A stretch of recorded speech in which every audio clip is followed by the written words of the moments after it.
Welcome back to Southeast Texas Weekly. We apologize to not have Stella Morrison on our program today, one of the two candidates in a runoff for the 252nd District Judge.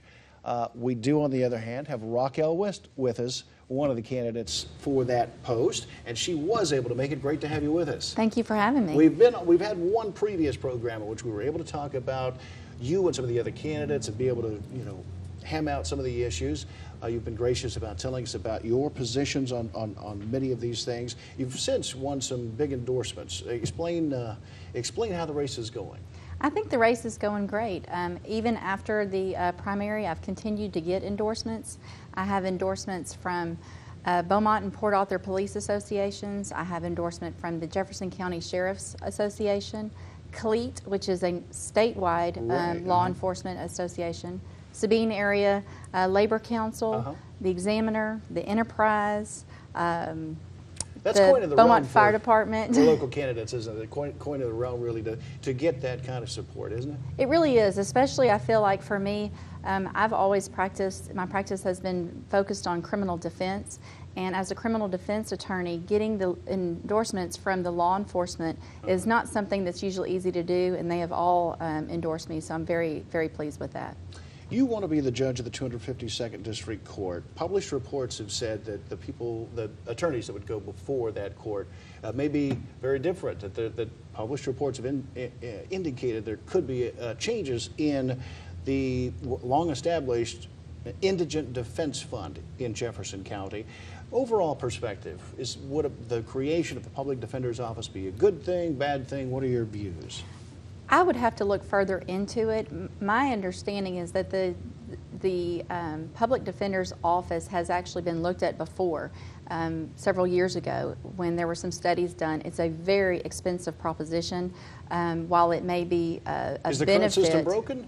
I think the current system, I don't know that it's broken. I think there are some things that could be done to definitely make it better. How do you differentiate yourself from your opponent in this May 27th runoff race? Starts, by the way, on the early voting 19th, the 19th, through the that's 23rd. right. How do you differentiate yourself from the other candidate? I know that's always, in political races, always the key. Well, we both have criminal defense experience, and I respect what Stella Morrison has done in her career. She's been a civil rights activist and done some very good things and positive things. I think at this point where we both are in our careers, I stand out as the better candidate based on my experience, based on the other things that I'm involved in that make me a more well-rounded candidate. I'm involved in the Bar Association. I was actually, today's Law Day, and I was, today was the day I became president of that association. I'm involved on different boards and things like that. Within my practice itself, I have, I think, stood out and Pro Bono Attorney of the Year, just different things like that that I think put me in a better position at this point in my life. This is a very, very busy court, as we've all heard about the docket and how busy it is.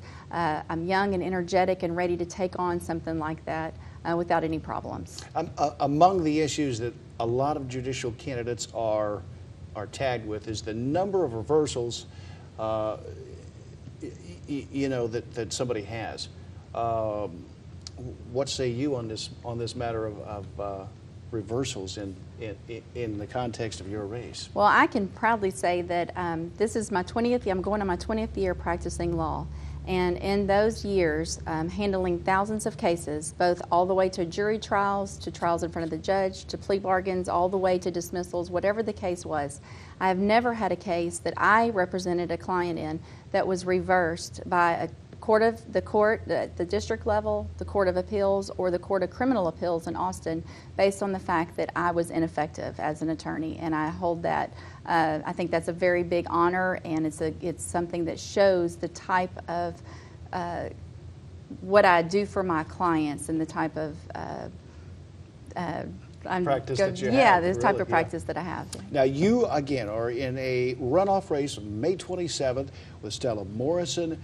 And the nominee on the Republican side in that race is Clint Woods. Actually, it's Carolyn Wiedenfeld. Is Carolyn Wiedenfeld. Beg your Yes. pardon. I can't believe I just said that. That's It's okay. Carolyn Wiedenfeld. And so we have a rich political heritage here going on. It's going to be a big political year.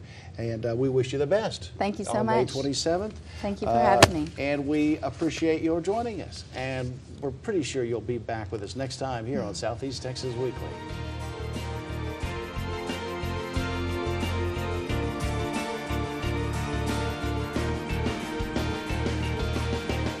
Southeast Texas Weekly, brought to you by the Modern Vein Surgery Institute at Privity Clinic for Surgical Care.